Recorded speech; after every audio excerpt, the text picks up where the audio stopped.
الرحمن الرحیم۔ آج ہمارا دوسرا دن ہے۔ پچھلے کل ہم نے یہ پڑھا تھا کہ قربانی کسے کہتے ہیں، قربانی کس کی سنت ہے، اور قربانی کے متعلق قرآن و حدیث کے اندر کیا حکم ربانی اور کیا حکم مصطفیٰ ہے، اور اس کی فضیلت ہم نے سنی تھی۔ آج آقا کریم علیہ الصلوۃ والسلام کا قربانی کرنے کا کیا طریقہ تھا، آپ کس طریقے سے کرتے تھے اور کون سی دعا پڑھتے تھے اور کس نیت کے ساتھ آپ قربانی کرتے تھے، آج ہم یہ سنیں گے۔ صحیح بخاری شریف کی روایت ہے، محبوب کریم علیہ الصلوۃ والسلام نے ارشاد فرمایا، میرے صحابہ، آج جو سب سے پہلے جو ہم کام کریں گے وہ یہ ہے کہ آج ہم سب سے پہلے نماز پڑھیں گے اور پھر اس کے بعد قربانی کریں گے۔ اور آپ علیہ السلام نے فرمایا، جس نے یہ طریقہ اختیار کیا اس نے ہماری سنت کو پا لیا، اور جس نے اس طریقے کو اختیار نہیں کیا، یعنی ہمارا طریقہ اختیار نہیں کیا، اس نے ایک تو ہماری سنت کا ترک کیا، ہماری سنت کو نہیں پایا، اور دوسرا یہ ہے کہ اس کے وہ قربانی کرنا وہ قربانی نہیں ہے بلکہ وہ گوشت ہے جو اس نے اپنے گھر والوں کے لیے پہلے تیار کر لیا ہے۔ تو جب یہ آپ علیہ السلام نے فرمایا تو حضرت ابو ہریرہ رضی اللہ تعالیٰ عنہ بارگاہ رسالت میں کھڑے ہوئے، عرض کی، یا رسول اللہ، میرے پاس 6 ماہ بکری کا بچہ ہے، میرے لیے کیا حکم ہے؟ آپ کھڑے کیوں ہوئے؟ کیونکہ آپ نے یہ عمل کر لیا تھا غلطی کی وجہ سے۔ تو جب حضور علیہ الصلوۃ والسلام سے آپ نے یہ سنا تو پھر آپ اس کے ازالے کے لیے حضور علیہ السلام کی بارگاہ میں کھڑے ہوئے اور عرض کی، یا رسول اللہ، میرے پاس 6 ماہ بکری کا بچہ ہے، میرے لیے کیا حکم ہے؟ تو آقا کریم علیہ السلام نے فرمایا کہ تم اس کو ذبح کرو، تمہارے لیے 6 ماہ کا بکری کا بچہ یہ کفایت کرے گا اور کسی اور کے لیے نہیں کرے گا، ٹھیک ہے؟ تو جو اس حدیث پاک میں فرمایا گیا کہ ہم سب سے پہلے نماز پڑھیں گے، اس سے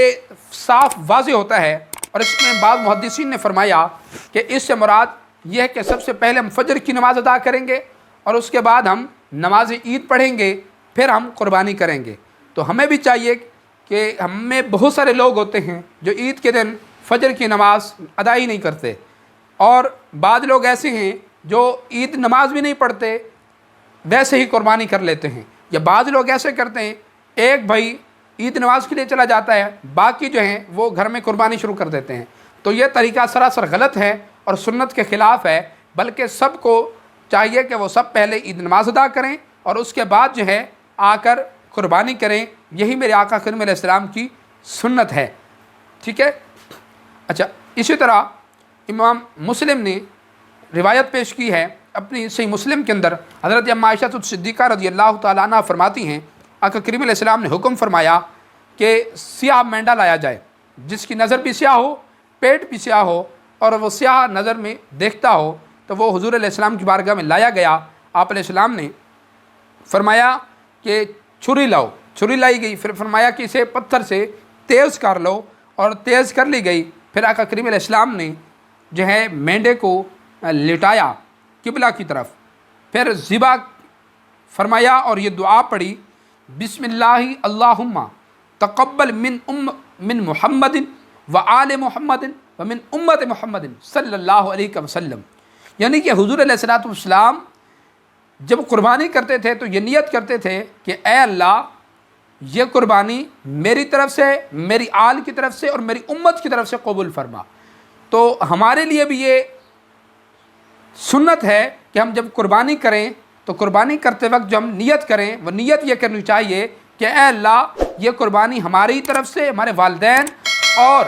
ہمارے نبی کریم علیہ السلام کی طرف سے اور آپ کی امت کی طرف سے میں یہ قربانی کرتا ہوں۔ تو انشاءاللہ اس میں آپ کی قربانی بھی ادا ہوگی اور آپ کی لیے اجر و ثواب بھی بڑھ جائے گا۔ اسی طرح قربانی کے وقت آقا کریم علیہ السلام کون سی دعا مانگا کرتے تھے؟ نبی کریم علیہ الصلوۃ والسلام نے ذبح کے دن 2 مینڈے سینگ والے جو چت قبر خصی کیے ہوئے تھے وہ ذبح کیے اور ان کا منہ قبلہ کی طرف کیا، اور یہ دعا آقا کریم علیہ السلام نے پڑھی۔ کون سی دعا پڑھی وہ دعا میں پڑھ کے آپ کو سناتا ہوں، اور یہ دعا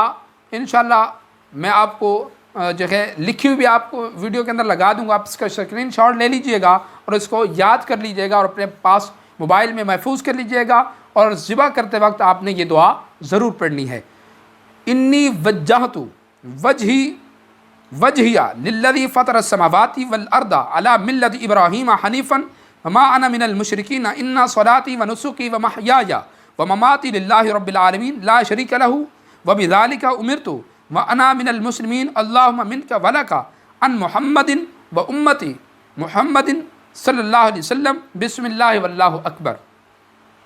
تو اس کو پڑھ کر آپ علیہ السلام نے جانور کو ذبح فرمایا، اور ایک روایت میں ہے کہ آقا کریم علیہ السلام نے فرمایا الہی یہ میری طرف سے، میری امت کی طرف سے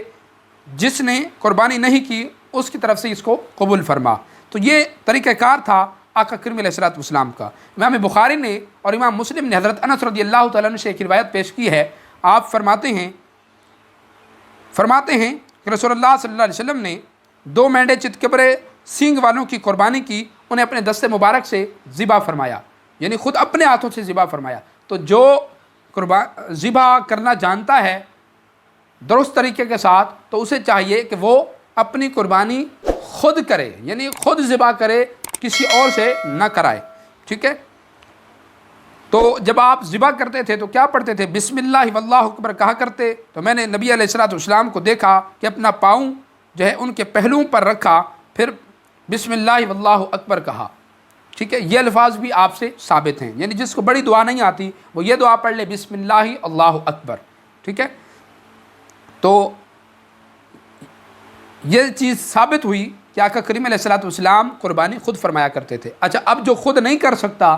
یعنی خود ذبح کرنا نہیں جانتا، اب وہ کیا کرے؟ تو وہ یہ عمل کرے کہ جب کسائی جو سنت طریقے کے مطابق ذبح کرنا جانتا ہے، جب وہ ذبح کر رہا ہو تو اس کے ہاتھ کے ساتھ اپنا ہاتھ رکھ لیں، تو اللہ کی بارگاہ میں امید کی جاتی ہے کہ اس کو بھی ذبح کرنے کا ثواب ملے گا۔ انشاءاللہ اگلی ویڈیو میں ہم جو قربانی کرنے کی طاقت نہیں رکھتے اور جو قربانی کی طاقت رکھتے ہیں اس کے متعلق سنیں گے۔ السلام علیکم ورحمۃ اللہ وبرکاتہ۔